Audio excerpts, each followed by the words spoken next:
Hello everyone, I am Tacit and welcome to the Gems of All Guild Wars, week 110, day 6, so of course today we got ourselves Yellow Day. Gonna be going over all the weekly spoilers for everything this week, and then we're gonna go from there. Let's see, just make sure all the settings are correct, looks like all the things are thinging.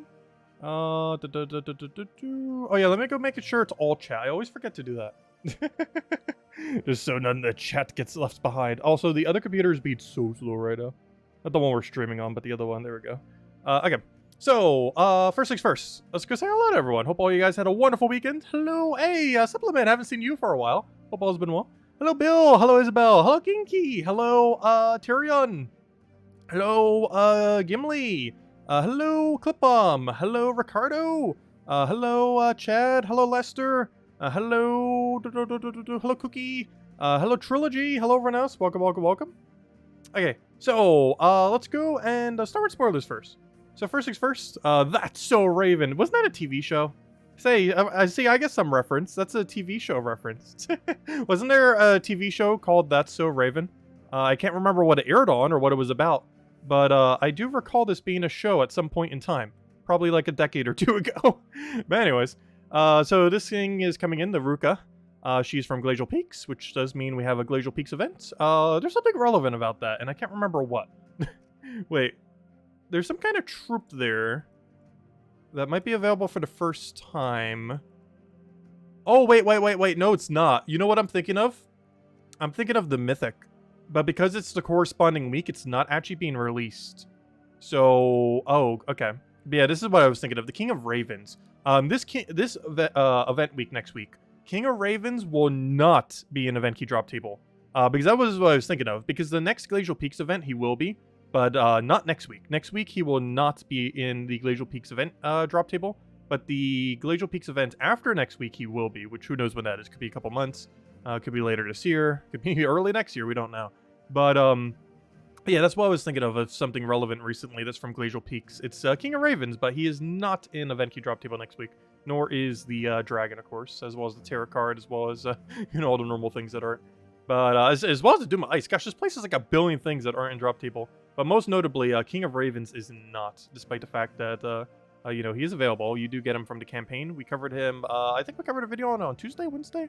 This week sometime. I remember we covered it. But yeah, we covered a video on him, but he comes out officially technically tomorrow as far as a standard pass is concerned, which is probably when most people are picking it up. So yeah, covered a video on that earlier, and it's pretty good. We even ran him for yesterday's Guild War. Today's Yellow Day, so theoretically we could run him again today. I don't think we're going to though. He's not the greatest for Yellow Day, but we could if we wanted to. Anyways, so as far as this troop, it is a red-purple, deals a bunch of true damage to an enemy and curses them, and if the enemy uses purple mana, it deals double damage. So basically a purple Bane and troop. But it's only on cast. It's also only double, not triple. Though double on true damage, I guess, is okay. It reminds me a lot of, oh gosh, what is that one troop called from... There's a version of this that does it for true damage that's blue. Or, you know, it does double to blue. It is basically the same thing, but it does it for purple, which is interesting. Why on earth can I not remember the other troop's name? It's literally a Kingdom Epic. It's really useless, though, and not really used in the current state of the game. Similarly, this is going to be the same way. It does have Stealthy, it does have Immune to Freeze, it does have Mana Shield. All three really surprisingly decent options. But its ability itself just doesn't do enough to justify using in pretty much any context. You'd be better off just using one of those Knoll troops to counter purple. That one brown-purple guy that does all the extra damage off of skulls and his ability. Not much of a use point in necessarily using her. Anyways, as far as the scoring is concerned, basically all you really need to know is just don't take Vanya and don't take Leon Sidhe. The one that scales is the one that you'd be taking all the time anyways, the King of Ravens. Every time you see King of Ravens, take King of Ravens. But you're eventually going to be to the point where you're just at 6 battles, and once you reach the point of 6 battles, you definitely just wouldn't take these... oh, sorry, these 3. So technically everything from the first section. So it's going to go these 3 battles, then these 5, and then all of them. So basically, the only thing you really need to know are the 3 lowest ones. Draw 3 of the ones that you'll see initially. So as soon as the event starts for the first 15 battles, those 3 that you're seeing are the 3 you should avoid. Obviously, for the first 15, you can't avoid them, but for the second 15 and obviously 31 plus, you can try avoiding them. But as long as you do that, you should be good to go. And just always make sure you take King of Ravens every time you see King of Ravens, as not only is it worth the most points, but it actually scales as well. King of Ravens, as the King of Raven gets harder, they will increase the amount of dark powers they give. So not only is it already the best room, but it keeps scaling even higher, while also being the best room. So overall, a little bit more annoying of a world event, but as long as you're not taking these 3, you're good to go. Though you will be forced to for the first 15 battles. Anyways, aside from that, let's go over all the other things that we have going on this week. So we might be getting a patch. I highly doubt it's next week. It's probably 2 weeks from now. But there is a non-zero chance that it is next week, so we'll have to see. World event we just went over. Faction event is for Glacial Peak, so it's associated to Mirror's Halls. Mirror's Halls honestly has some pretty good loot. Not the best of any faction, but pretty high up there. Then we have a pet rescue for Itty Bitty Yeti, which is just the Glacial Peaks pet, if I'm not mistaken. Which one is this? It's something related to Glacial Peaks, obviously. It is, yeah, just a team bonus for Glacial Peaks, is what I thought. Thursday, which is one that's already existed, of course. Thursday, we're going to be having a class event for the Frost Mage. Pretty decent hero class. You actually probably see me using it ever so occasionally. It's very situational, but it is a pretty good freezing hero class, while also being really good when using blue mana as your primary weapon. As it has 50% mana start, it gets arcane, so you get more magic every single time an ally casts. And it's situationally better than every other hero class, though overall, it's towards the upper end, but not the absolute upper end. It's basically situational based on if you're using a very blue-focused weapon that you really want to use it on. And that's about the only instance it really gets to get used, unfortunately. Anyways, aside from that, Friday we're going to be having a faction event. I believe this is bringing in a new Deep Delve. Yes, it is. It's bringing a Deep Delve for Dark Pits, in which case we'll be getting whatever that troop is. Let's actually go look at it. So on Friday, we're going to be getting this new troop. We shouldn't be getting a new weapon, but we will be getting this new troop. Wait, where is it? Not Hellcrag. Yeah, the Dark Pits one. Wait, why is there a Hellcrag one on Thursday? Wait, I am so confused. How is there a new Hellcrag troop being released on a Thursday? Are we getting a patch on Thursday? Wait, how on earth... Wait. How on earth are we getting a new troop on Thursday? There's nothing on Thursday. It's just a class event. I am super confused now. That's impossible. How is that happening? But anyways, as far as the Dark Pits one, let me go look at that. But what on earth is happening with the other one there? That shouldn't be possible. Unless I'm missing something here. But that shouldn't actually be possible. Anyways, so as far as the new troop coming this Friday for the Dark Pits faction, hopefully this is a good connecting troop. I do feel like Dark Pits is missing like one good option. This might be the one good option it really needs to kind of connect everything together. It is a Wild Folk Rogue, which makes sense. 12 mana cost, green, purple. It steals a bunch of gold and then deals magic +2 damage to an enemy based on how much gold is stolen. Nope, that is kind of useless. And will not connect the pure faction team together. Unfortunate, because Dark Pits is kind of clunky because you have to run like the brown-yellow for tank, but he doesn't want to cast, and then you follow it by like 3 of the AoE guys. I forget his name, but he hits like all enemies if you target first slot. And it's pretty much the entire team because there's not really like a mana accumulator to go like put it together or something similar. It's just not viable enough to bother using.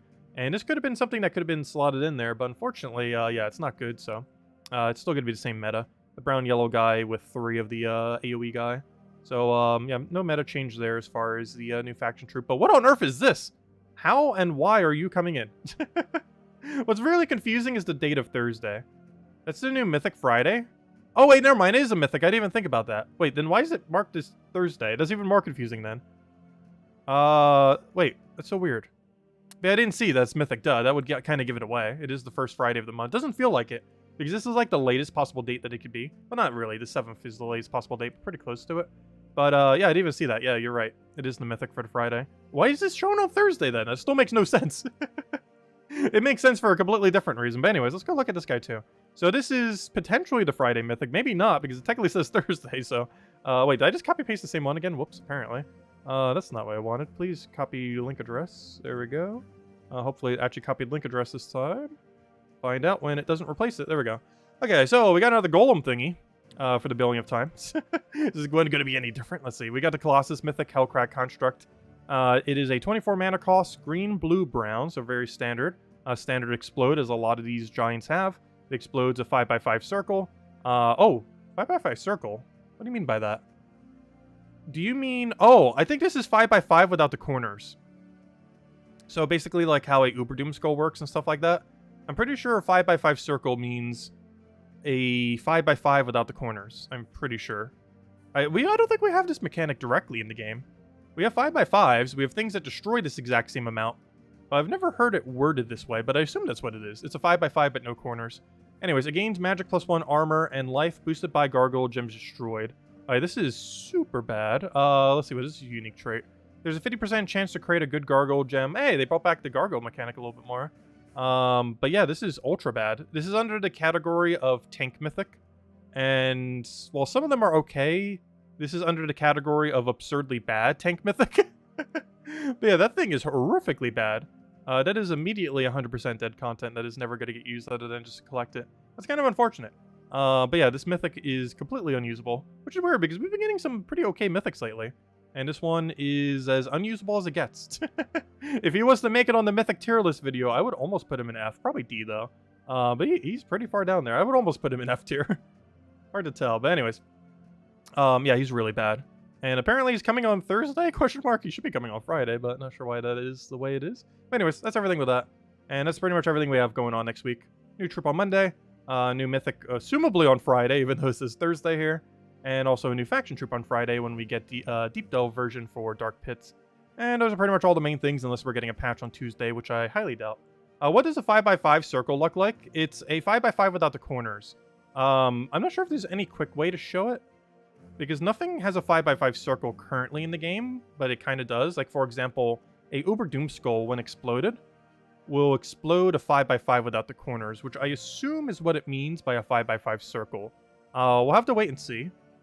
But if I had to guess, just picture a 5x5 and then remove the corners, and that's what it explodes. It's a bit of a weird shape. Is there anything that creates like one singular Uber Doom Skull? Let's see. You don't. Convert. Yes, there actually is. So I can kind of show what it looks like. Because this is almost guaranteed how it will be functioning for the thing. We already covered a video on you, so we don't need to keep you around. Yeah, let's bring a Doomed Gargoyle. And oddly enough, an Azurus, just to connect it, probably. So let's just do it with this. Change our banner. Oh, I meant to put another Azurus there. Whoops. We'll do it like a brown-red kind of thing. Doesn't really matter too much. You gain extra brown, purple, right? Yeah. So we can just go +2 brown, +1 red then, technically. Oh, wait, why do I have it on this then? We just need brown, red. Don't minus purple, which almost all of them are. We'll go that one, sure. And then we'll go another Azurus. And yeah, let's go show this real quick. So this is what a 5x5 most likely would be. A 5x5 without the corners. Oh no, I did the wrong team. No, I accidentally clicked on Diamantina. Whoops. Well, here, might as well win real quick. And boom. Anyways, that's not the team I wanted. But yeah, a 5x5 without the corner, or a 5x5 circle. No, I did it again. A 5x5 circle should be this mechanic. Just without the extra skull damage. If I could ever click on the right team without accidentally clicking on this again. One moment. Okay, let's try this again. And then we'll go do Guild Wars. Okay, one last time. Let's try this. Let's actually click the right team. But yeah, this should be the size of the explosion. And assumably how it'll function. If it doesn't, I have no clue what a 5x5 circle is. So first things first, we need to get a little bit of mana. I actually need some purple here, oddly enough. Oh, that helps a lot, though. Oh no, I need to actually kill the thing. Of course, the battle we actually get it on, I don't have a proper team to go kill it. Okay, so we need to get to choose, right? Okay, so let's go super slow motion. Let's go ultra slow motion. Oh, I do not want to quit. Gosh, I am misclicking all over the place. Okay, so if we click right here, it should explode every gem you see from here to here to here to here, except for that yellow, that purple, that skull, and that green. And that is basically how a circle 5x5 would work. So you basically get the area... Oh, wait, sorry. I accidentally did it the wrong way there. But it would be that blue and then that green. But yeah, if we do it right here, it should explode, or at least the mechanic that's coming out next Friday should explode if we did it right here. Let's say this was the 5x5 explode circle. If we clicked right here, what would happen is everything around this, in this shape right here, the 5x5 square, would get exploded except for this purple, this yellow, this blue, and this green, which is exactly what's about to happen right here. So that blue will stay there, that thing will stay there, that purple will stay there, and that yellow will stay there. And that's assumably how the Mythic will work, as this is the same mechanic, just worded differently. And as you can see, there's the yellow, there's the purple, there's the green, there's the blue. But that's what a 5x5 circle is on the mechanic that's coming out this Friday. Also, apparently we got a gnome, so I am actually going to play out this battle instead of just retreating. Though we have a very inefficient team for trying to kill this thing. But let's see if we can. Also, this guy's basically Azurus, but he does Uber Doom Skull. He's not as good as Azurus, oddly enough. Mostly because of the mana cost associated to, I think he's like 12, yeah. Whereas Azurus is 6 plus Link. So he's like never used. I don't think I've used Doom Gargoyle a single time. ever. But in this context, he's actually kind of usable just to show the mechanic of an Uber Doom Skull. Nothing else that allows newer players to kind of have an Uber Doom Skull mechanic, because most of them are pretty high rarity. But yeah, that's what a 5x5 explode circle looks like, I am pretty sure. And if that isn't it, then we'll find out on Friday when we get the new Mythic. Anyways, let's go do Guild War. So, today's Yellow Guild War Day, as we mentioned earlier. We have won 3 battles, lost twice, and apparently about to lose a 3rd time. Which is kind of why we need to move down a bracket. Hey, we are going to move down a bracket. Good job, Guild. You have successfully lost today, which is actually a good thing. Let's see. How many 5-0s do we still have? Oh, even Dark Arthas lost today. Wait, do we have any other 5-0s in our guild? Have they all lost at least once now? Because there was a couple people on the streak. Who were the other 2? Arthas was one of them. Who's the other one? I believe it began with G. Yeah, they both lost today. Ooh. That means we get Paragon if we win. Oh, we gotta go win. Okay, we got a super tryhard today. What's my yellow team these days? But yeah, we gotta win. We could also use the new Mythic if we really want to. Though I'm not sure I'm incorporating it or not. We're currently running Rope Dart Ubistet. Would I want anything else? Oh, he's running with Lust. That's kind of interesting. I kind of want to move Weaver back. And run it like that. Run the Weaver last slot. Which is kind of concerning with Kraken, but we have Impervious, so it doesn't get devoured unless he has Curse, which he doesn't. Yeah, let's just run it. I don't think we need to change anything. We need to get to bracket 6 to 9. We technically want to always... I know that's a joke thing because of the numbers, but we technically always want to be above 5 because you get slightly more gems that way. Compared to if you dip under 5. But ideally, we want to be bracket 5 or 4 rather than 3 or 2. Because we actually get way more loot, particularly 3. Because we actually get way more loot in 5 and 4 than we would in 3. As weird as that may seem, even though it's a higher bracket. Anyways, anything else I want to go change? We have our banner setup of 20% into 8 magic. I don't think we need to change anything. Alright, let's go run it. Let's double check that it is indeed yellow day, even though I'm wearing a brown shirt, just because the yellow shirt keeps green screening on me. Alright, do we need to change our banner? We're currently double brown blue. That seems perfectly fine. The biggest issue with the team I'm using right now is it starts very, very absurdly slow. Which is concerning given that we have mana gems in play. But once it gets going behind this auto win, the biggest concern is getting it to that point. So we kind of have to get lucky on a lot of these battles. Because we're not carrying Empower or something. I am slightly tempted to slot in the Mythic if we really need to. Like if we see double Empower, I'm going to need something to move quicker than what this team currently can do. So we're going to need a different alternative. Alright, so right off the bat, we're just going to keep disabling it. See if we can get some luck. We are on Brownstorm right now, so we could try using that to our advantage if we had some kind of good Cascade location. I'm not seeing any, so I'm just going to take a Brown. He just takes a thing. He gets a little bit of green. It's fine. I do not have a Cascade over here, so I can't go for it. Also, I didn't say hello to everyone else who came in. Hello! I saw a couple other people say hello, but I was like sidetracked with something else. Hello, Trilogy. Hello, hello, Gamekeeper. Didn't ever say hello. Hello, Jonian. Hello, Kikola. Hello, let's see. Why not 2 in all directions and diagonally? You mean for the explode thingy? Oh yeah, you could technically say that too. Well, it isn't quite that way. I don't know, there's a couple ways you could word it. The main way I like thinking of it is it's a 5x5 without the corners. I feel like is the easiest way to explain it. Apparently the game now describes it as a circle. A 5x5 circle. Which I've never heard them mention it that way before. But apparently that's the way they envision it. I envision it as a 5x5 without the corners. Well, hello, John. Welcome, welcome. Anyways, what do we even need here? I want a brown. Oh, I can't give him that, though. Oh, no, I can't take brown. Oh, I can take this brown now. No, wait. Why is every brown a 5 times red for him? If I take a brown here, he gets 5 times red. If I take a brown here, he gets 5 times red. That's very problematic, actually. I can't cascade anything over here. I can take purple, but it doesn't do anything for us. I can take red, but unless we get lucky, and he has a higher chance of getting value there. Wow, I cannot take brown, unless I'm missing something. But every brown I see gives him 5 times red. Which is kind of funny. He basically gets the same 5 times red regardless of which brown I take. Yeah, there's no angle I could do it on either. And I really need that brown surge. I guess I could just deny one of his more important manas, which at this point, I guess is blue. Also, what on earth is this team? That is such a weird composition of team. Alright, let's go for blue here. Okay, good. We can take brown now. Which allows us to get rolling. He gets a little bit of mana, luckily mostly stuff he doesn't need.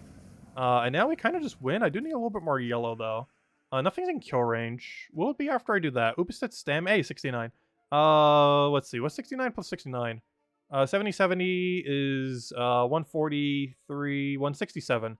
We deal 167 damage. That is... Wait, that's enough to one-shot. Wait. His durability is that low? Yeah. Oh, wait, no, I did the math wrong! Luckily, it's in kill range, so it doesn't matter. Wait, I did math wrong somewhere there. Oh, no, 70-70 is 140. What am I saying? How did I get to... Wait, what number did I just get to? Yeah, there's only 140. That's not enough damage. Anyways, it doesn't matter because we already won. But we do this. Boom. Oh, he survived with 1 HP. That's actually amazing because Ubistet's insta-kill just goes straight down. Calculated perfectly, notes. What bracket are you going to be in next time? We're going to be in bracket 4, most likely. Unless we make dead last, so I highly doubt we're making dead last bracket. Based on current rankings, we should be going down to bracket 4. So if you're moving up to bracket 4, we'll get to see you. What guild are you in anyways, Genki? I'm not even sure. Anyways, let's keep going. First battle down, 4 more to go, and if we go perfect, we'll be Paragon. Oops, wrong guild menu. Gosh, every time I click out of anywheres. Okay. Anything else we need to change? Does he have any Empower? Yes. It's Web Empower. Ooh. He denies Brown, too. Ooh. Ooh, it's about time to revamp our whole team. Ooh, that's very scary. He has immune to Mana Drain, too. I can't even drain him turn 1. Oh, that's so bad. Wait, is he running 4 times Elves? No. Yes. Wait, is he really? No, he's not running Hero on it. I think he forgot to change it.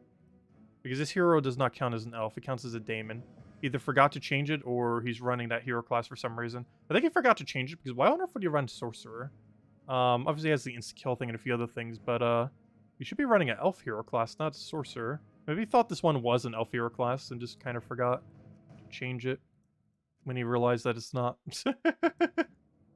Let's see. How do I want to do this, though? He has a lot of initial mana gain and infinite purple.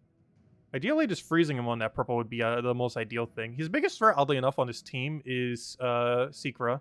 He has 1 less elf, so it's not as bad. I might just roll with this. It really comes down to how good is our turn 1 and turn 2. We really shouldn't be so brown-focused when he has a heavy brown counter like that, though. I do feel like I need to go 1 cleanser, though, so let me go do that. It'll cost us some damage, but I really need to make sure if we do get webbed, which is pretty likely that we get it off very quickly. So I'm going to have to go for that. I'm still going to keep the other little bit of magic as I do want the value there. However, we also need to make sure we have that guarantee cleanse, or at least a higher chance of that cleanse. Okay, so right off the bat, anything else we need to kind of switch around? He also doesn't mean to web, oddly enough. We also don't have enough damage to chip it down with Ubistet. I mean, with Weaver, which almost makes me want to replace Weaver with... I can't. I need something that uses purple. Oh, wait. I could use the new Mythic still. Ooh. The problem is getting board clear for it. He also has a lot of things that have immune to Mana Drain. A lot of these Dark Elves have that immunity, so unless we get stun on them... Yeah, we're just going to run it like this and just hope it works out. He does hard counter our team pretty hard, as he's countering Brown when we're using Brown. Alright, right off the bat, he's going to do Brown to the thing Convert. Which he already has alignment on, which is horrible. Is there any Cascade we could take here? No, which is very unfortunate. The best thing we could do here is just deny purple. Let him convert everything, and then we just take a bunch of extra turns and hope we get enough value that way. Because he's going to convert brown to purple, 100%. This denies every mana from him. Unless he gets absurd luck on Sky. He's not going to extra turn from Sky there. Oh, so close! He almost did. If that was a brown or purple, we would have lost. If that was a brown or purple from Sky. He got 2 of the 3 he needed. Luckily, he did not get the 3rd. Alright, we now get to start webbing. Unfortunately, oh! You even mean to web. Wait, no you don't. How did you not get webbed? Wait, did it all just focus the same one? Alright, we'll take that one over. We'll get Rope Dart on you. I do have access to Weaver. I'm not sure I want a Weaver right now, though. Any more extra turns? There was one until it got exploded all over the place. I probably should have Rope Darted first. I was kind of waiting until we could target something important. Which at this point is, oddly enough, to Secra. I'm actually more scared of her than I am of Hero in this context. So I actually do want to get rid of it. I could have also gotten rid of his boost ratio off the other elf. That's really good that survived there, because now he's going to get score distracted and we just Ubistet here. And then we set up for the next double kill. So that kills the resummoner, that kills the other thing. So all we have to deal with now is Rope Dart, which should be pretty easy. I just Rope Dart to Rope Dart. And we're pretty much almost at kill range. I don't have a drop there, so I'm just going to have to go for Explode. Hope we get enough mana and be good to go from there. Ubistet should kill. Let me just double check the math. It is dead. Okay, there we go. That was pretty easy. We got a really lucky start, though. Also being able to counter him with one move. Which is going to be concerning because we don't have Empower or anything. He has double empower into yellow. So this is all in yellow team. He's kind of banking on getting lucky at the start. That's fine. We just have to hope we don't get a bad starting board. This makes me want to run an empower myself or a mana drainer. Neither of these naturally have a mana drain immune. Actually, nothing on his team has immune to mana drain, which makes me very tempted to bring the new Mythic. The problem is actually being able to have blue alignment for it, as I believe you deny all blue. We're just going to go for it and hope it works out. I am considering using the newer Mythic here, but we're just going to hope for a lucky starting board. And I believe that's good enough. Not the best starting board, but should be good enough to make sure he can't do anything. Yeah, he has the big move over there, which I actually want to keep intact because we actually want him to go for that. I might just take the screen or something. Because we actually want him to cast his rabbit. Maybe I'll actually take a blue here. Main reason being... Oh, I hope he doesn't get that, though. We need a blue or yellow to not drop there. The main reason I actually want to take a blue is just in case he does go for Mercy first. I don't want him to have a lot of options on the board where he's going to be able to get alignment afterwards. And this gets rid of a lot of his alignment potential. Oh, wait, there was extra turn just sitting there? Did I just move into that? Oh, no! Wait, that's not good. Oh, I can take that. Oh, no. Okay, wait. So he has Mercy. What do we rope dart here? Whoever we rope dart's basically marked for death. Wait, do we have enough damage to kill outright? We have 74 plus 64, which is, let's not do the math wrong this time. It's, 138, not 168. So we could do 138 damage to any one enemy, meaning I can kill Hero and I can kill Zolgoth. So it comes down to who do we perceive as more of a threat? And honestly, I want to say Zolgoth, even though he has a bunch of converts. You know what? Actually, it is Hero. Yeah, I do have to go for Hero here. There should be exact damage if I calculate it correctly. And it is. Alright. Now we just skull him. Oh, you don't have score reduction, right? No. Probably should have checked that beforehand. Yeah, he has no score reduction. So we hit him for exact damage. Perfectly calculated. And, yeah, now he has no yellow. The main reason I did that is he had so much yellow spam still left, as he just did. But now he has nothing to feed yellow into, so he can't do anything with it. Now it's basically a race against the clock of, Zolgoth. Alright, Ubistet, can you get anything down? No. Weaver, can you do anything? No. We'll take the green. Oh, wrong way. We'll take the green. Explode again, because I need Rope Dart to finish here. I'm sure that will be enough damage even with Rope Dart. Should be, though. Pretty close. So obviously we Rope Dart him. That is not enough damage. I would have to hit him twice. Come on, where's hit number one? Come on, hit number one, Summers. Before he starts doing something. I can just skull poke him. So we do that, boom, oops step, boom. And then one left. Ideally, we would have full mana here. I might have to waste a turn just to go get it. Oh wait, that's still not going to be enough damage though. I guess I preemptively Weaver. Because we actually don't have enough damage to do it the other way around. So we'll do that. Throw a Rope Dart at him. Is Ubistat enough? It is. There we go. Alright, so far so smooth. 2 to go. Assumably the final battle is going to be really annoying. As a lot, everyone who went 5-0 all week this week died this week in some way. Alright, so we have the same premise again, except they're using Gloomleaf, which is another thing that has Impervious. Basically, their whole strategy is something with Impervious, double Empower into Book.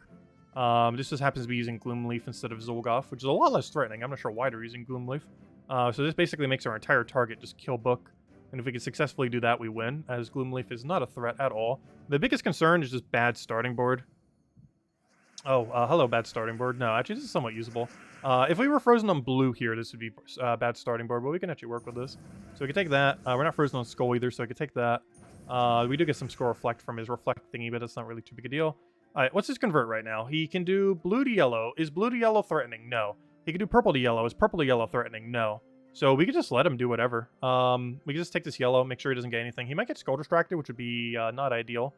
But he can't do anything with his 2 converts, so we're just going to let him convert. As long as he doesn't drop a red right here, we should be okay. Good, we didn't get it. No, he got a skull from Sky, though, into another extra turn. So we took a lot of freezes there. Luckily, we are not frozen on most of the things we actually need, surprisingly. So even though we got frozen there, very few things actually of importance are frozen. Because we're not frozen on purple, so I can just take that to get some value. We can now Rope Dart. Oh, we don't have enough mana. We actually have to go for Gorgotha here. Which is fine. He's going to get cleansed from that, which is actually nice because then he'll gain his score reduction back. So all we have to do is kill Hero. We mentioned that earlier. And it's still our goal right now. Oh, wait. Ubistat. He's in range. I'm frozen on brown, so I have to let him have that, but it's fine. He doesn't even have anything that uses brown at this point. Actually, he didn't even start with anything that uses brown. Oh, even the Gloomleaf died because he took some damage. Oh, that is so perfect. He has nothing left. He literally has 2 converters to try to convert into book that doesn't exist. Alright, well that worked out very smoothly. Ubistet, you do not have kill range, so I'm just gonna keep exploding until you do.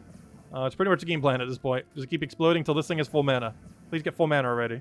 How do you not? Okay, we'll take that over. There you go. Gosh, took long enough. And it was Ubistet. Oh no, it has spell reduction. No, it's not gonna die. I need to skull poke it once.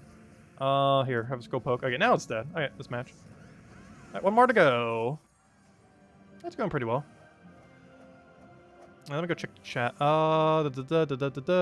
You've been matching champion status all year. And now next Guild War will be Herald. Oh no! It happens sometimes. There's a lot of things that can go wrong in Guild War.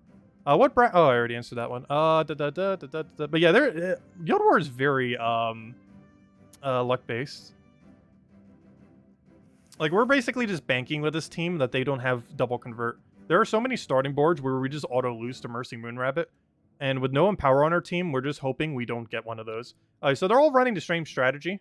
This guy's running it with Megavore. So we've seen it with 3 different ones. Gloomleaf was definitely the weakest. Zulkoff, I would say, is the strongest. Megavore can be, but it's very luck-based. It's actually one of the reasons why my Arachnin Weaver wasn't in first slot. Which I'm not sure if I value more, the Weaver or the Ubistet. I'm almost considering even putting Hero in last slot here. Let's see. Because we do have to deal with the 8% insta-kill. And I'm not sure how I want to deal with that. I know I don't want Arachnin Weaver in that slot, so I might put Ubistet back there. Which is unfortunate, because then we might not have enough damage. However, the reason I want to do it in this order is... Oh, but they're going to have so much cleanse and everything. Maybe I don't. Because we definitely want Ubistet casting a bunch. But I really don't want Arachnin Weaver in last slot, as we have no resummon potential if he insta-kills off the 8%. Megavore is actually highest priority here. Unless we could do something about the thing. I almost want to do the mana drain builds.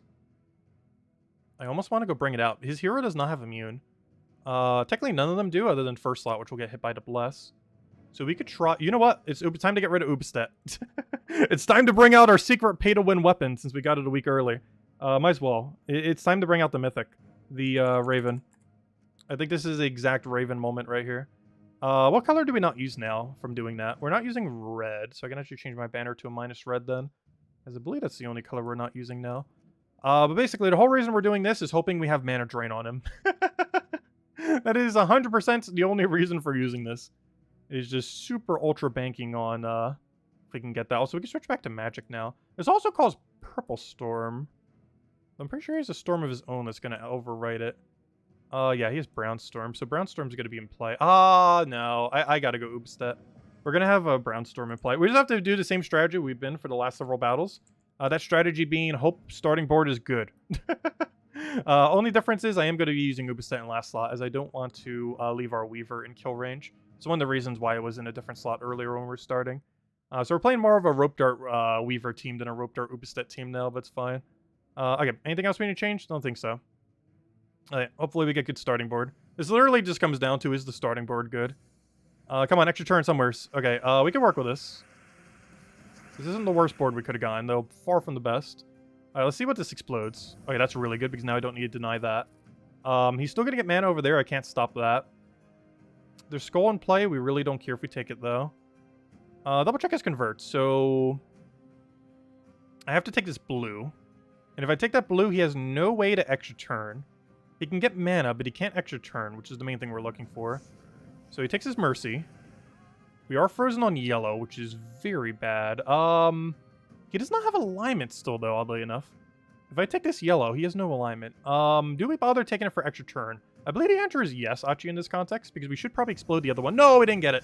A little unlucky there. We're still not frozen on blue, so I can take that. Get Rope Dart. We have 5 times red, which is huge. We're still frozen on brown, so I can't take that. I think I have Rope Dart. Actually, do we want a Rope Dart is the question. Yes. We Rope Dart Hero immediately. Rope Darting Hero is still highest priority. Oh, wait, but it's going to destroy the thing, so I actually do want to take the reds first. So we take the red, get all that, get all of our mana. We extra turn, even though it made the sound that we didn't. It was because we extra turned beforehand, so we still get it. We have 5 times brown in his skull, which is kind of interesting. First thing we need to calc... Oh, no! With all the entangles we've applied to them, I actually won't have enough damage to Ubistet kill here, I don't think. Oh, no, it's still enough. Never mind. It's 70 plus 63. That is 133, which is definitely kill range. And you have no spell reduction. We do have to give him extra turn Skull, which he will be hitting us, and extra turn 5 times brown. which he might get insta-kill from. But we already just cast our Uber set, so it's not too big a deal. It might make us take a lot of damage, but we shouldn't lose because of it. Alright, so he'll take that, which we already knew he'd do. And now we just cleanse this. We don't have freeze on us anymore. He has no way to refreeze us, so we're not frozen on brown anymore. We now roped the biggest threat left. And that is almost match. Actually, might be. What's the boost ratio right now? What's 83 plus 64? Math. That is 140... Wait. You take the thing. Oh, gosh. Head. Math. Not functioning. It's 147. 147 should be the kill we won. Alright, we did the math right. Hey, you see the 147 there. There we go. Hey, that wasn't too bad. Could have gone way worse. But hey, I think we're Paragon for next week. What do we get? Hey, well, 9,500. Honestly, that was better than the other day. Oddly enough. Didn't feel like it was, but cool. There we go. We got perfect. And I think we're the only person in our guild who managed to do it by the end of it. Everyone lost at least once. Mostly right at the end there. Probably to that team. Because if you get a bad starting board there, you're kind of just dead.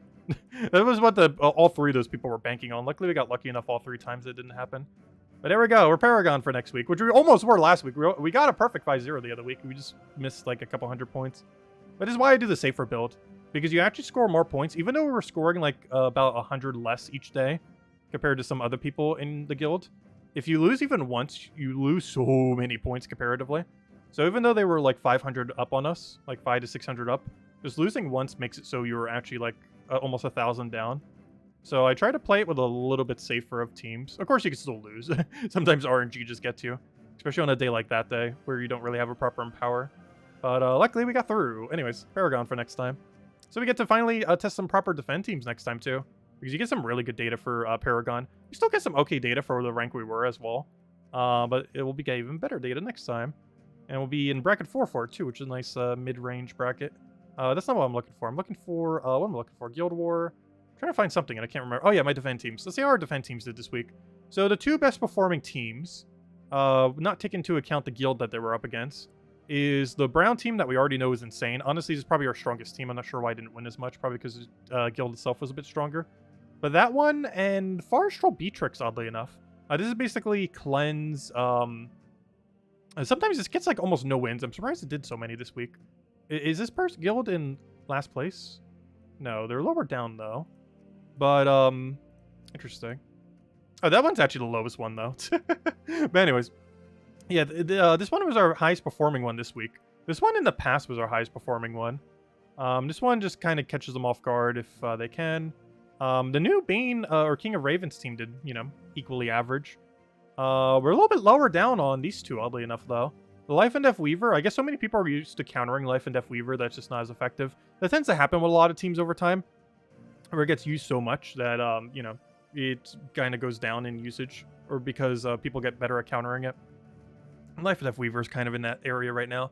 I did go non-empower version of it, which might be the problem. The main reason I got rid of the empower is a lot of people are running Isnari, even though I'm not. But a lot of people offensively are running Inari on their yellow day, and I wanted to have a skull spammer there rather than, or skull pressure there, rather than having empower, because if they do have Inari, they're just going to counter it anyways, unless I go something with immune to mana drain there. So I ended up dropping the empower for Wild Fang for that day. And of course, we tried out the new Bane of Mercy strategy with King of Ravens. It did okay. It won an average amount. Nothing above, nothing below. I'm surprised this one didn't do as good. I guess the Inari just kept missing. It won once. Only 1 out of 14. Because this is wins and losses. This is not wins out of losses. So this isn't 3-12. This is 3 wins out of 15 total battles. As in 3 wins, 12 losses. The way that it kind of looks like, it's like, oh, it battled like 15 times and won twice. But it's actually battled 17 times and won twice and lost 15. Because it's win-loss, not win total, when it's showing the numbers on this page. But, I don't know. That seems pretty average for this bracket. It's generally really hard to get defend teams to win a ton. Well, we'll be Paragon next time, so... Well, I need to definitely test around a little bit. As Paragon, you were hit about 22 times per day. That sounds about right.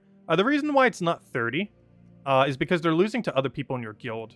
So we should, on average, be getting hit about 13 to 14 times per day, given that they'll lose to people in front of us. If we get hit 15 times, that basically means that they beat almost everyone in our guild. If we get hit more than 15 times, that basically means RNG was just more in our favor. for picking us rather than our enemy. But we should be getting pretty much 14 or 15 on average every single day. And that's the case for almost every day except this day for whatever reason. But yeah, we had 15 total, which is exactly how many we should have. 14, which is also realistically how many we should have if someone loses beforehand. As well as another 14. So those three numbers are more in line of what we should be getting in this rank. These three are weird outliers, though. Because this one we had 18 total fights, which means not only did almost all of them beat everyone below us, but we also got better RNG than the other person. And same thing happened on Purple Day, where we ended up having 17 total fights against us, which is about average. I guess we just got slightly luckier in getting a few more, but this one was like way luckier. Anyways, because that means they beat almost everyone below us, and we, for whatever reason, got picked more than the other person, which is just luck-based at that point. Anyways, okay, so next order of business. Guild Wars done. Let's go do all the other things. Still have a few weeklies to clean up. Most notably, pretty sure this is already done, but if it's not... oh wait, I already claimed it? Wait, wrong event. Invasion, my bad. Yes, we do have the invasion loot to go claim. Thanks to our guild, it has already been finished, and we get a major blue from it. Which, not as good these days, but, you know, still a good orb. It's not the good orb we're looking for. Ah, there we go. Invasion's now completed. A very easy invasion event. Absolutely just demolish everything, which is nice. Anyways, aside from that, Guild War we already finished. Obviously, we just went over everything pretty extensively there. And hey, we made a perfect 5-0 for Paragon. Nice. But anyways, that's out of the way. That's done. Unfortunately, we're not getting bonus. We only got bonus on half the days, which is why I hate bracket 3. I kind of want to go back down to bracket 5, but I think we're only going down to bracket 4 based on where we're placed. And of course, World Event we've already been done with for a while. So yeah, let's just clear out the basic dailies, hand out a code, and then go and I guess grind a little bit of all keys, just to kind of round it out with. We do have a nice Imperial today, so let me go grab that. We're actually going to run it, of course, with the good old Spirit Walker team. I'm just doing this to try to get a little bit class XP. We'll be like the last person of anyone this high a level to finally max this thing, but slowly but surely. We like instantly got it to like level 70, and then afterwards we just went so absurdly glacially slow in getting it up, just because I'm in no rush to get it up. Just because we can get it done passively just by doing dailies, which is what we've been doing. Tacit, where's the chocolate? Oh, yeah, I finally got the box of chocolate. Isabel ended up sending it as an Easter present. And gosh, I have never seen a box of Solo's chocolate this big. I think it's one of the ones they use for reselling. Let's see. Is it showing up properly on screen? I think it somewhat is. It's somewhat getting green screen, though. It's getting very green screened with the green screen effect. But yeah, a whole gigantic box of Solo's chocolates. It's actually funny because... they have, like, those little resell labels on the back of them because it's such a gigantic box in case there ever is, like, a company buying them. And, oh no, this one slightly opened. You can tell because it's, like, slightly sticky. But they all have, like, the little label on the back. Like, you know, those code thingies that you would scan at, you know, just when you go shopping. And I remember when I was a kid, I would get these for, like, $5. Or, not $5. You would get them for, like, 5 or 10 cents. Because they have, like, a big container like what I just showed. And they have it, you know, just, like, sitting on, like, you know, underneath, like, whatever you'd call it, the cashier place, like right when you're about to ring up all your stuff, like, you know, that little area, because they always have like enticing, like very small cost things there, like, ooh, maybe you should go get this. But they always had these things with those little labels on it for like 5 or 10 cents. I'm pretty sure these days they would cost like a quarter to like 50 cents with how much inflation has happened since I was a kid. However, you can apparently buy them in bulk now too, so. I normally only get the cases of like 12 or 24 or like 36. I've never seen a case of 72, which is what that one is. Yeah, Isabel got it for us for Easter, which is greatly appreciated. Some of them have broken open, which is always my concern with ever ordering like candy or anything else online. Is some of these are broken. This thing is like so sticky because of that. Only a few of them are like that, but luckily a good majority of them aren't. I probably should have had a napkin because gosh, this is so sticky now. It's so good though. Because most of them are only, like, partially broken open. Are they all gone? No. I've only ate, like, 6 of them. Hey, let me go wash my hands real quick. They are so sticky from that. 1 second.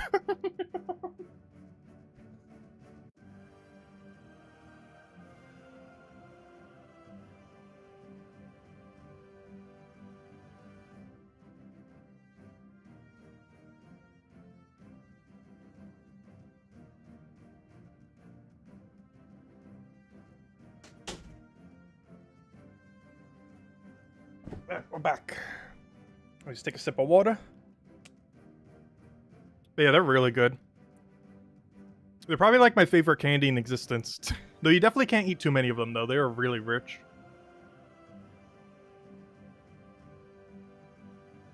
But yeah, it's weird because almost no place by me sells them. Like, if they do, it's only, like, during Valentine's Day or something similar. And if they do, it's, like, a very small amount, like a pack of 12.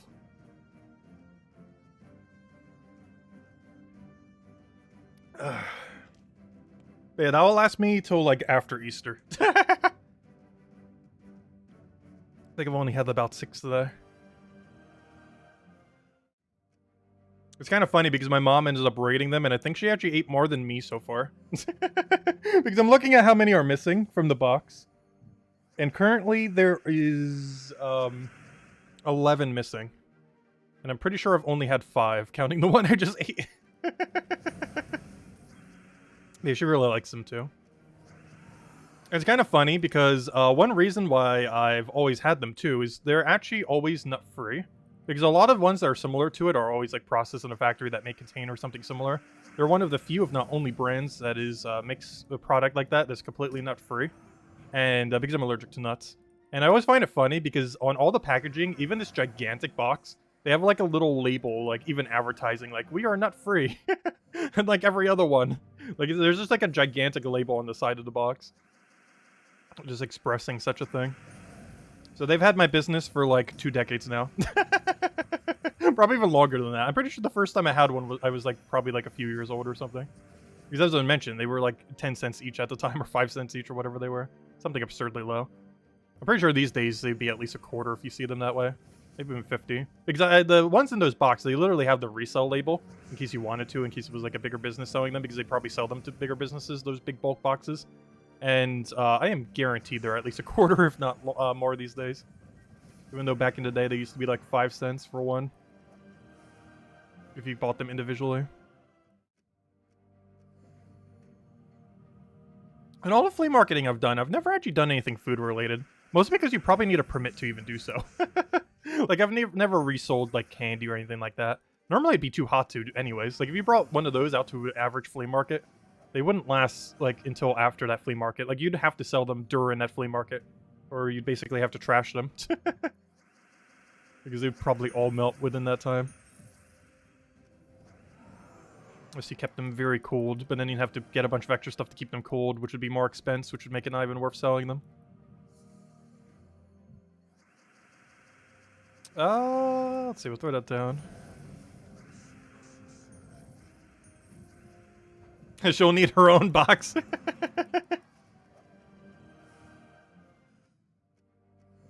Actually, she did the same thing with the jelly beans, too. I got them around, what was it, New Year's time? And I'm pretty sure she's eaten more of the jelly beans than I have from the box. She has a little thing by the, when she watches TV that she sometimes nibbles from. She has, like, her sweet tooth, like, whole little area. And sometimes she restocks from that bag. Because it's such a large bag, and I barely eat any of them. Because I could probably make it last a year. But I think it's more than halfway down now. The chocolates you have to eat a bit quicker than that, though, because they, don't quite last as long. Mostly out of concern of melting, especially since summer season's around the corner. Hasn't gotten, like, super hot yet, but, you know, it's getting to that point. Still in spring. But, you know, we're getting to warmer weather. So, hello, Henrik! Welcome, welcome. Hope all's been well. Anyways, let's go clear out dungeon and go hand out a code. Oh yeah, it's Diamond Day. Let me go grab diamonds before I forget. Also, can't keep forgetting to get Dragonite. We're almost there. Soon we will finally reach the day where we will never need to go for Dragonite again. Oh, top 3? Top 3? No.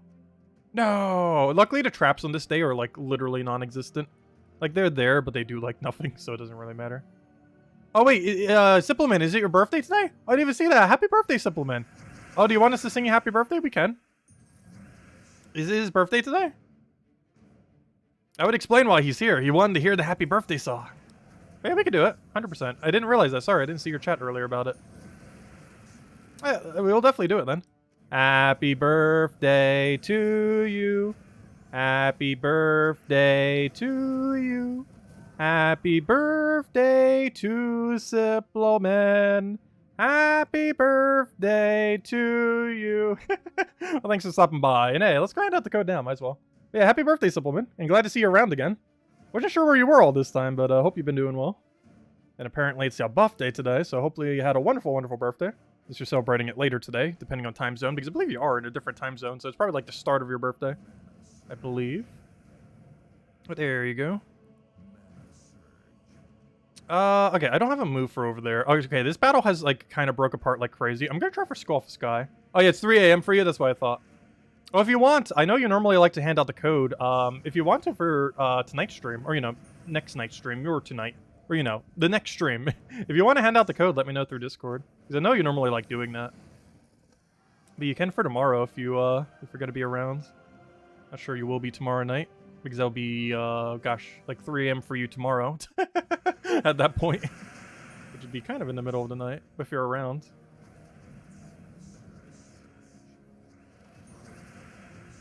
I hope you have a wonderful birthday later today, then.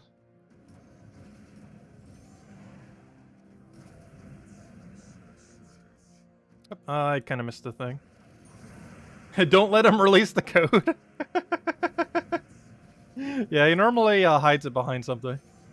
Is there a separate birthday code? No, we'll probably just hand out the one for now. But we'll have plenty more soon. We might be getting a patch soon that we'll have a couple for. It should be in the next couple weeks. Either next week, the following week, or the following week. One of those three is a patch week. We just don't know which one yet. We just know that soon. Wait, why did I think that was a 3 times brown? How does that look like a straight line? I'm not sure. Yeah, let's take the red. Oh, you're kind of dead, aren't you? Red to dead. Alright, you got full mana. Kill that one out. Hey, we finally got our own. Oh, wait! This is actually the first time we got to fight Diamantina while having our own. Oh, I should have used my own Diamantina to go kill it. This is the first time we've ever fought it since we've had our own copy of it. Also, why am I using Voice of Orpheus? There's nothing I even need to cleanse from. I was wondering why the team was going slower. It's because I'm not using a Leprechaun version. There's nothing we even need to cleanse from. At least no threat, anyways. Obviously, we were, like, bled or something, but this is, like, nothing. Let's see. Yeah, I don't check Discord that often. I actually just got back to Isabel earlier today from the thing she sent. So I didn't even claim the thing from Tyrion yet either. The April Fool's joke from Pokemon. He sent one of those code thingies because he had a spare. I'll need to go do that. I did remember to take the event that just happened though. I did it like right before the stream, like half an hour beforehand. Anyways, because it ends at like right when we started the stream, like an hour ago. But anyways, what we're doing? Let's go open a couple Volkies. At least 10 of them, maybe a few more. That's not the team I want though. I want the Penguin Dragon. Where's our Penguin Dragon at? That's literally what I'm gonna call this team. Going forward. Let's go rename it. Oh, there's not gonna be enough room. I want to make it like blue and call it Penguin Dragon, but there's no way we can do that. I'm trying to think what we can name it so we can start color coding some of these. Though in all fairness, I don't even think we need Magnesia anymore. We might still keep it around. Also, where on earth is this team? Because I don't have it properly named. I don't know, we'll need to think of some kind of name for this team. Kind of like how we did for Magnesia. I'm not quite sure, though, what exactly we would name this one. Because Magnesia is going to be hard to beat. That was a pretty good one. I can't remember who initially suggested it at the time. But it was an absurdly good suggestion. Also, hello, Defiant. Welcome, welcome. So he went, takes this many turns. There we go. Just check the damage. I keep not doing it. The Pen Dragon. That kind of works. Oddly enough, I think that might still be too long. Because I think it has to be under 8 characters long. And I think that's 9. Because I think Magnesia was the exact max limit. I can check real quick, though. But I'm pretty sure it's exactly 1 too many. Let's see if I remember how to even do it. Which one was it under this one? Yeah, it should be, I don't think it has to be capped, does it? I don't remember. But, let's see if that's too many. Yeah, it is. That's what I thought.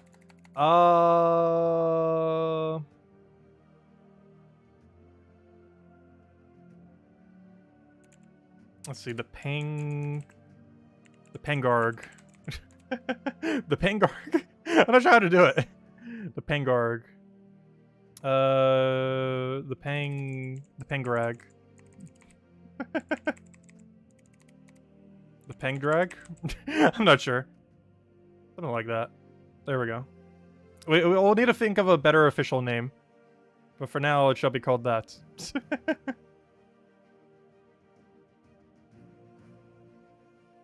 But there we go. Anyways. Let's go and head back to the battle. Well, we'll color code each one of them. We'll have our Magnesia. We'll have whatever this one's called. Though, honestly, I'm not sure when I'm going to be using Magnesia again. Now that we have Diamantina, especially once we have double Diamantina, I'm not sure when on Earth we're even going to bother using a Magnesia team again. The Pengon. That could maybe work. The Pendragon. And just take out the other Val. I do like that one. Because we only have 8 characters to work with. So we don't have that much space. Actually, wait, doesn't Pendragon not even fit? Wait, let me double check. Wait, is it 8 or 9 characters that we have? 1, 2, 3, 4, 5, 6, 7, 8. Yeah, we have 8 to work with. Wait, is Pendragon within range? Yeah,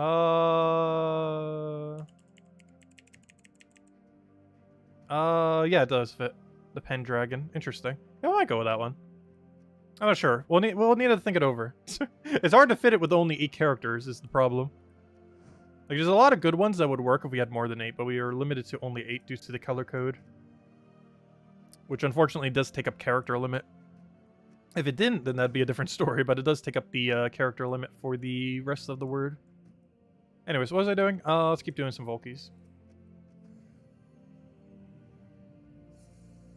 When does next campaign begin? 2 weeks from now. 2 weeks from tomorrow. So not next week, not the following week, but 2 weeks from tomorrow. So basically 15 days from now is next event thingy. For the campaign pass and everything. Because next week we have week 10, which is the final week of this campaign. Then we have 1 week of, whatever you'd call it, the Tower of Doom.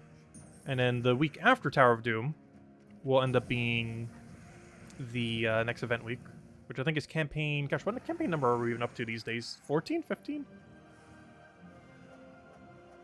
You need a date number? Oh, the exact date is the 24th. Monday, the 24th of April. Did I just make it more confusing? But yeah, it's the 24th of this month. Because the 10th is the last campaign week. The 17th is whatever next Tower of Doom is. Which I think we're getting the last dagger weapon that day. And the 24th is the date of the new campaign. Hey, silver! Got a silver.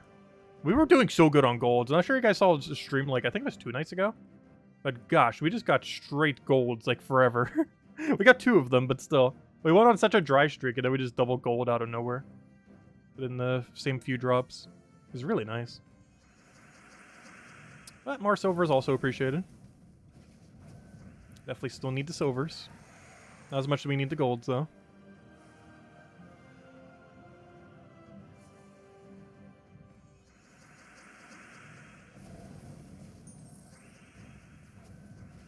Also, before next campaign, we should be getting an update.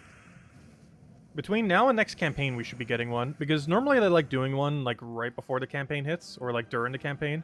So that they can coincide a patch with, like, a big campaign release. To try to get even more attention. Because they can do, like, you know, beginning of a campaign pass almost simultaneously to the whole thing. Which they do pretty often. It doesn't always align. But they normally try to, so we're guaranteed getting the patch by that week. Either directly on that week or slightly beforehand. So within the next 16 days, we should be in version 6.9. I'm pretty sure Lester will be happy with that number. But yeah, they actually did a 6.9 patch. I'm not sure if they did it for the memes or because why not? Because I don't think we've almost ever hit a 0.9 version of a patch. But it has had to do it for 6.9. Which does mean the patch after that has to be 7.0, because I highly doubt they'd do a 7.9, 0.5. They do sometimes do 0.5 versions, though lately they haven't been as much. You normally go for the 0.1s. Like 0.1, 0.2, 0.3, rather than doing like a instead of doing like a 7.2.5, they've been doing a lot more, just like 7.2, 7.3, 7.4, stuff like that.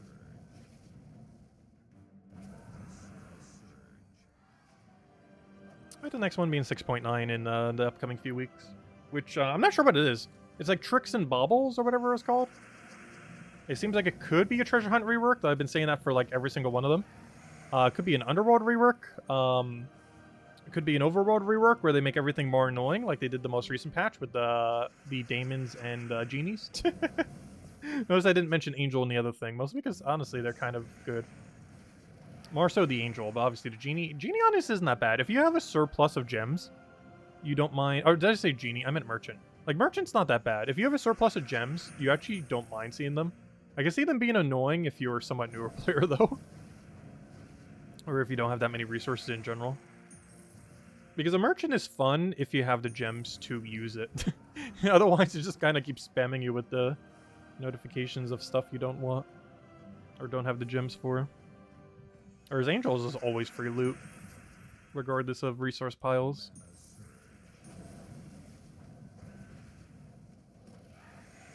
Don't you survive with 3 HP? That's not allowed.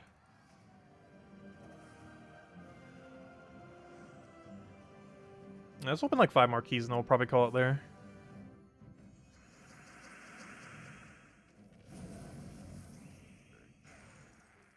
It's the banana patch. You're welcome.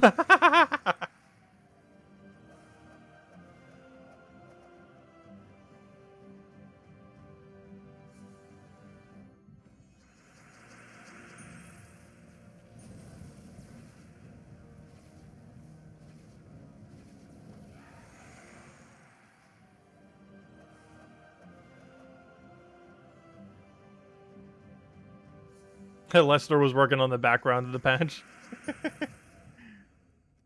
Actually, I wouldn't be surprised if he tried getting into beta for the 6.9 patch. I haven't bothered to in such an absurdly long time. Mostly because it felt kind of pointless to leave feedback. Because almost nothing ever happened to most of it. So I just kind of gave up on the betas. I might eventually rejoin one just for the fun of it. If I do, we definitely have to for 7.0. 7.0 is just too big of a patch to not just take a little peek at. Because not every year we get a 0.0 patch. Though lately, almost we have been, now that I think about it. I say that, though, almost every year we do actually get a 0.0 patch. Not every year. I think there's only been 2 years so far?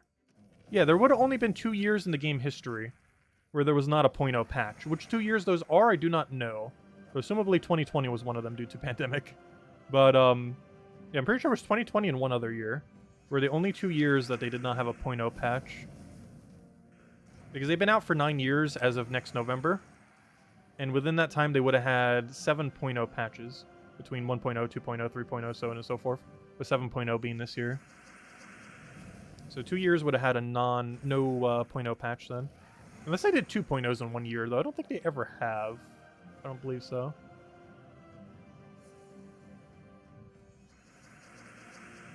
Did I fix the stream pay? Which one?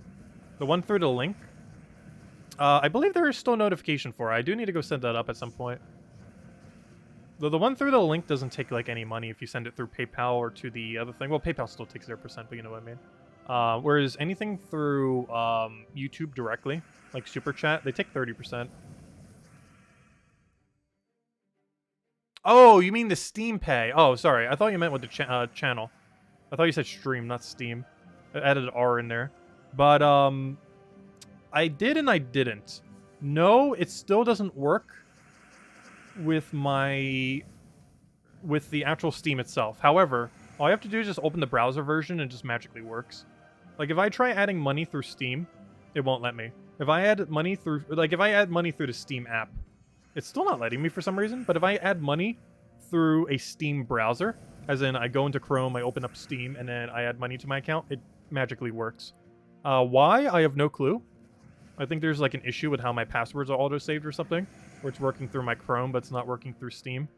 Because I'm still having that glitch through Steam, but, you know, I could easily put money through. Actually, I already put a bunch of money in earlier, just in case the issue ever went on both ends. Actually, if I click right here, Oh, we have like 87 on the account right now. We added 100 last time when we need to add more. So just so in case that becomes an issue again, it's like, oh, I'm just going to preemptively add a bunch. Just to make sure it's covered. In case the payment thingy doesn't go through. Because right now it's only working on one of the two sides. And eventually if it stops working on both, then I really need to figure out what the issue is. But for now, I don't know, I just kind of stopped giving up on trying to fix whatever the issue is, as whatever it's doing now is like good enough. Is there still like a background way to get through?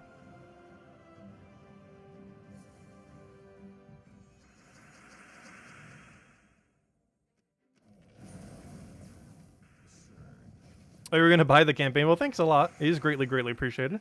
I think you've paid for all, like every single one except the very first one at this point. And it definitely helps out a lot. And it allows us to cover all the content as well as to cover it early. Like, we already covered the Mythic that's coming out tomorrow.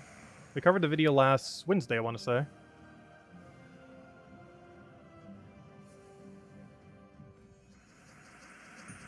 Well, thanks a ton, Isabel. It is greatly appreciated, as per usual. And does help out a lot.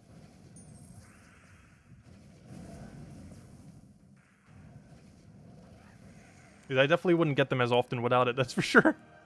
Because I still feel like the bigger pass needs more value for what they have in it.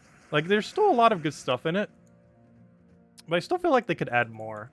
Like, there's so many things like deed books and, you know, stuff like that. I guess they don't want to make it too pay to win. But I still feel like they could make it a bit more loot in there. They've already reworked it a couple times, but every time it's like such a small amount. They need to just do one patch, like next patch, where it is like ultra buff it or something. The worst part is they probably have like sales data, and the last time they buffed it, they probably saw like, oh, no one extra is buying it. Everyone who already was, and everyone who already wasn't. And they probably saw that, and it's like, okay, we're not going to buff it again. But instead, they should just buff it again. And then more people will actually get it. Because when they last buffed it, they didn't buff it enough. But now they probably have data showing like, oh, we buffed it, but no one more is buying it, so let's not buy doing it again. Whereas what they should actually do is keep buffing it until people actually do. But no, I actually don't mind how it is right now. Because it's like an optional thing, but there's nothing that's like must-have. There's no uniques on it. And the loot that you get from it, you know, you can get through other means, but it just helps speed it up a little.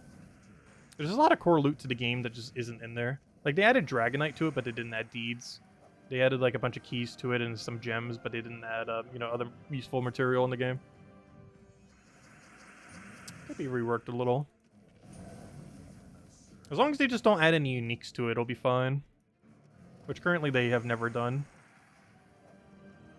And likely will never will, I would assume.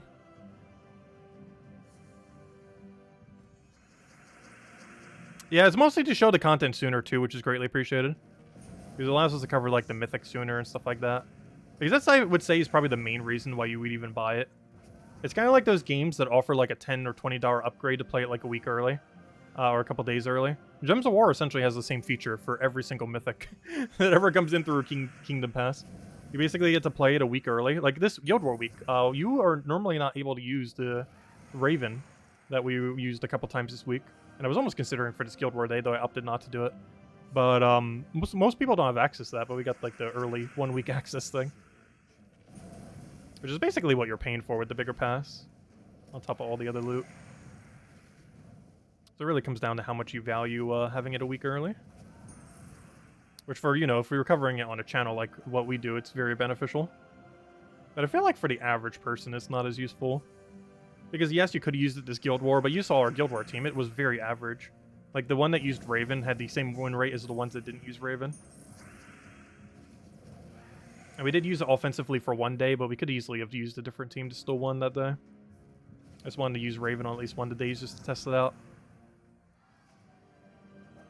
Hello, Jason. Welcome, welcome.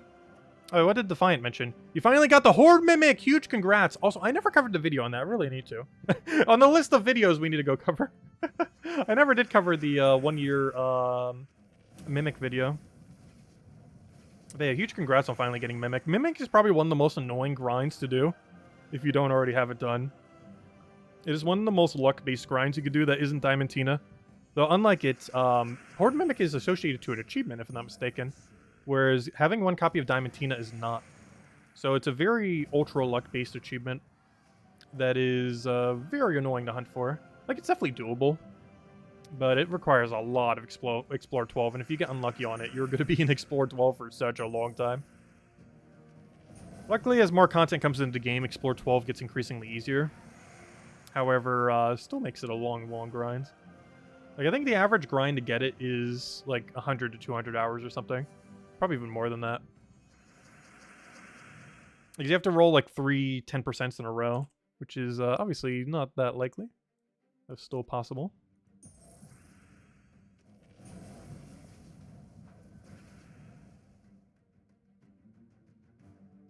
Okay, we'll go for that. Should have enough skulls.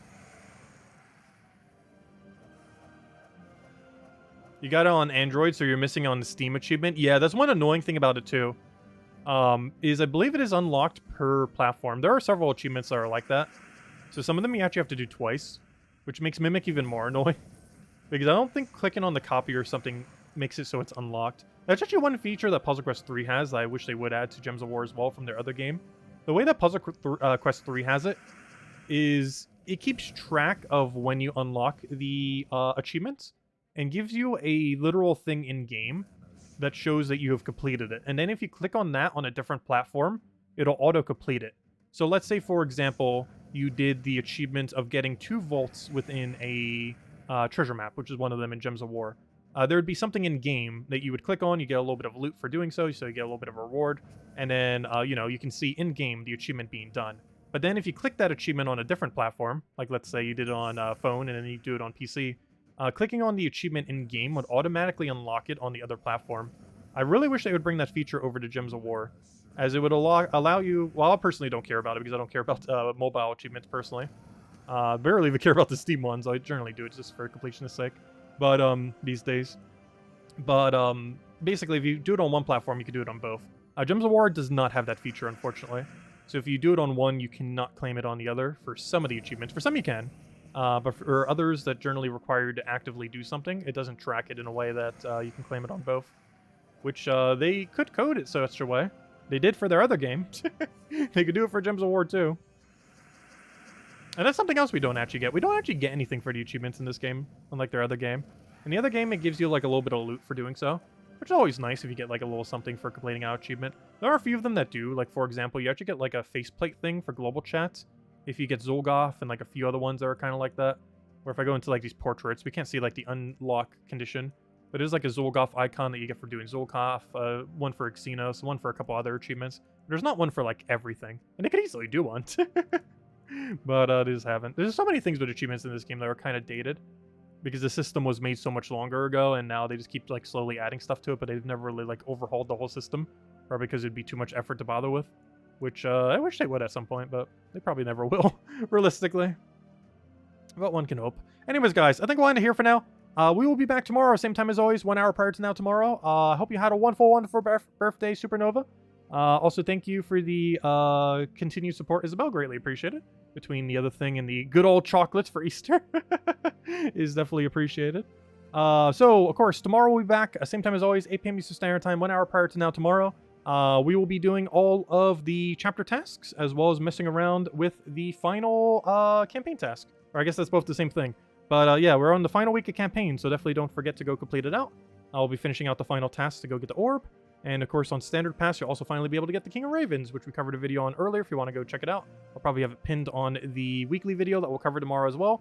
Well, at the end of the video, you know, it'll just be linked there as it normally is, for any of you that haven't seen it yet, because we did comprehensively go over King of Ravens already, and I probably won't be doing a second video on it, as, you know, we've already kind of covered everything with it. And we even used it for Guild War this week, and hey, it won. We won perfect score, so it did what it needed to do. Its defense team was average, its offensive team was average, but hey, it won. He's very similar to Famine. I mentioned that a lot about him, but he's basically exactly Famine. He's not going to get used much, but he's a really consistent mana drainer that's going to have a really high win rate.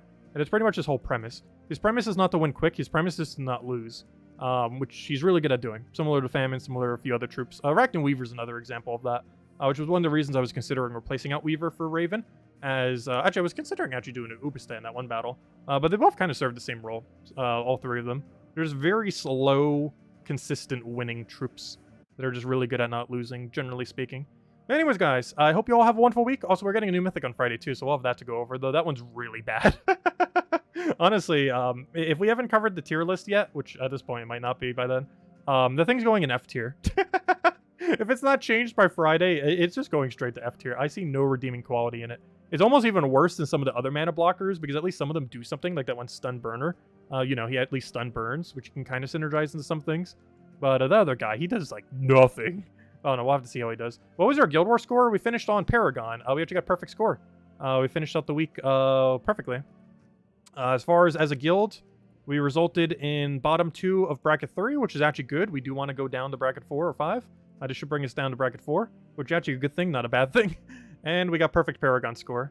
Well, not perfect, but, you know, 56,405. With a perfect 5-0 round long line. I say not perfect because, you know, you'd want to have like 9,500, 9,600 each day. But we scored pretty high. I think our average was 9,450? Somewhere around there based on this number. Actually, there's an easy way to check. You take that number and divide it by 6. Let's go do that real quick before we end. Let's see what our average score was for the week. So our average score for Guild War, you normally want to aim for 9,500 plus, which ours is definitely lower. But I think it's pretty close to that. So if I divide this by 6, we scored 9,400 average. Ooh, that's not as good.